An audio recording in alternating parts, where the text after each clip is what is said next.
Hi guys, reviewin natin today yung Kilat Mini Turbo Fan Model KMTF01S. Stepless speed switch, Type-C, balanced ducted fan blade, cab red warning light, magnetic absorption, embedded seal, seatbelt cover. So ito yung mga inclusions niya, may manual, and then may tatlong nozzle na kasama.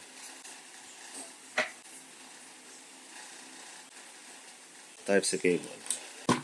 So ito na yung unit itself. Meron siyang holster, belt holder, and yung ilalim niya may magnet. So tanggalin natin siya sa belt holder. Ito yung default na nozzle niya. Ito yung control para sa ilaw. Ito yung slider niya para sa level ng fan. And then yung 4 dots na yan is for the battery level. On and off ng fan. Meron siyang seatbelt cutter. Trial natin, gagamitin natin tong default na nozzle na nakakabit. Ayan guys, Type-C, ano na rin siya, charging na rin siya. First impression sa product, very sturdy. Ayan, mabigat siya. Pati yung holster niya, good quality guys. Makapal na plastic siya na parang hindi brittle. Ito, naka lowest level siya. Upon tapping this button, magla-light up tong LED.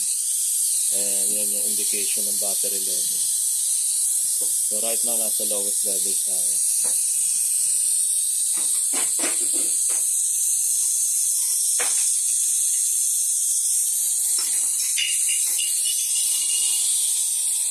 Ang lakas niya guys, sa lowest level pa lang yun.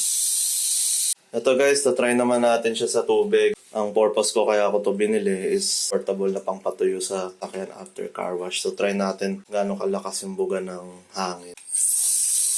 Yan, lowest level pa lang siya.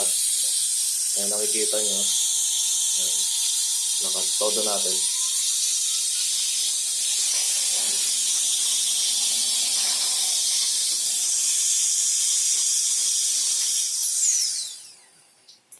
Ayan guys, nakita nyo naman gaano kalakas. Talsik talaga yung laman ng tabo, no? Halimbawa, basa yung surface yan. Pwede yung pangtuyo.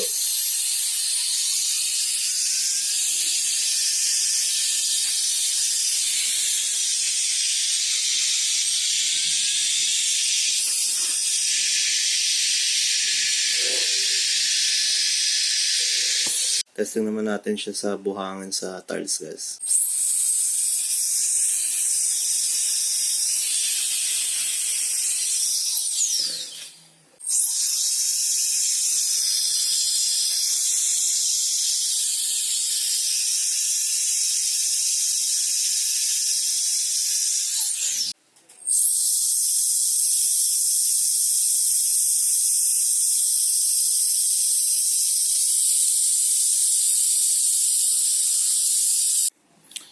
Pag hinold mo yung press and hold, pag pinress and hold mo yung sa light button, yan, mag-change siya from doon, ilaw na to cab light.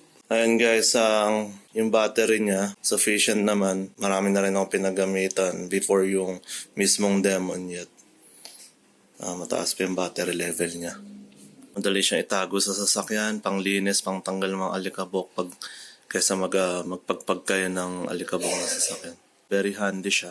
Highly recommended ko siya guys, and link ko down below kung saan ko siya pinili guys. And please like and subscribe and pa-share na rin ng video na to guys. That will help me to maintain this channel. Thank you, bye bye. See you on my next video.